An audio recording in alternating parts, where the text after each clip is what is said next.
ইরানের ভয়ে সাগরের বুকে অবস্থান বদলে লুকিয়ে থেকেও শেষ পর্যন্ত রেহাই পেল না আমেরিকা।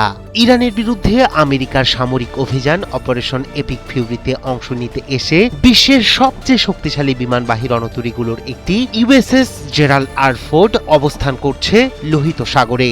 আর ঠিক সেই সময়ই রহস্যজনক অগ্নিকাণ্ডের ঘটনা ঘটেছে এই বিশাল যুদ্ধজাহাজে। যুক্তরাষ্ট্র বলছে এটি দুর্ঘটনা, কিন্তু ইরানের দাবি একেবারেই ভিন্ন। তাদের আঘাতেই আগুন ধরে গেছে মার্কিন এই রণতরীতে। ফলে প্রশ্ন উঠেছে, লোহিত সাগরেও কি চাপে পড়েছে আমেরিকা?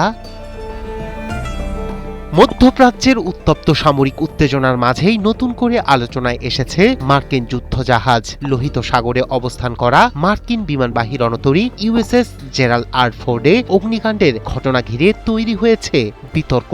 পেন্টাগন বলছে এটি একটি দুর্ঘটনা, তবে ইরানের দাবি একেবারেই ভিন্ন। তাদের আঘাতেই আগুন ধরে যায় এই বিশাল যুদ্ধজাহাজে। বৃহস্পতিবার রণতরীটিতে আগুন লাগে বলে একাধিক সূত্র নিশ্চিত করেছে। মার্কিন কর্মকর্তারা জানিয়েছেন প্রাথমিকভাবে আগুন নেভানো সম্ভব হয়েছে। এদিকে মার্কিন সেন্ট্রাল কমান্ড সেন্টকমের এক বিবৃতিতে বলা হয়েছে, আগুনের সূত্রপাত হয়েছিল জাহাজটির প্রধান লন্ড্রি স্পেস থেকে। তাদের দাবি, আগুনের সঙ্গে কোনো যুদ্ধ পরিস্থিতি বা শত্রুপক্ষের হামলার সম্পর্ক নেই। বিবৃতিতে আরো বলা হয়, আগুন দ্রুত নিয়ন্ত্রণে আনা হয়েছে এবং রণতরীটি সম্পূর্ণ সচল রয়েছে বলেও দাবি করেছে মার্কিন সামরিক কর্তৃপক্ষ।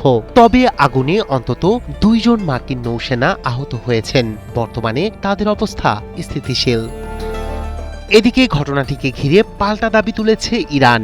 দেশটির ইসলামিক রেভলিউশনারি গার্ড বাহিনীর দাবি, এটি কোনো দুর্ঘটনা নয়। তাদের আঘাতেই আগুন ধরে যায় মার্কিন এই বিমানবাহী রণতরীতে।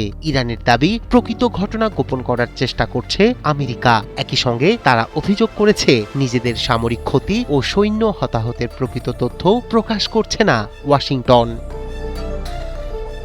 জাহাজ পর্যবেক্ষকদের তথ্য অনুযায়ী বুধবার পর্যন্ত USS Gerald R Ford Saudi আরবের উপকূলের কাছে লোহিত সাগরের উত্তরাঞ্চলে অবস্থান করছিল। বিশ্বের সবচেয়ে আধুনিক এই বিমানবাহী রণতরীটির সঙ্গে 3টি সহায়ক যুদ্ধজাহাজও রয়েছে।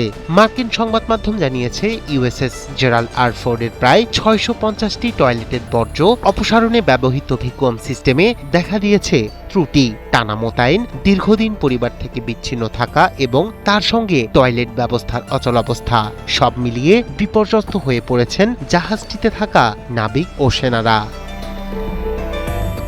রায়হান কবির শুভ্র, ৭১।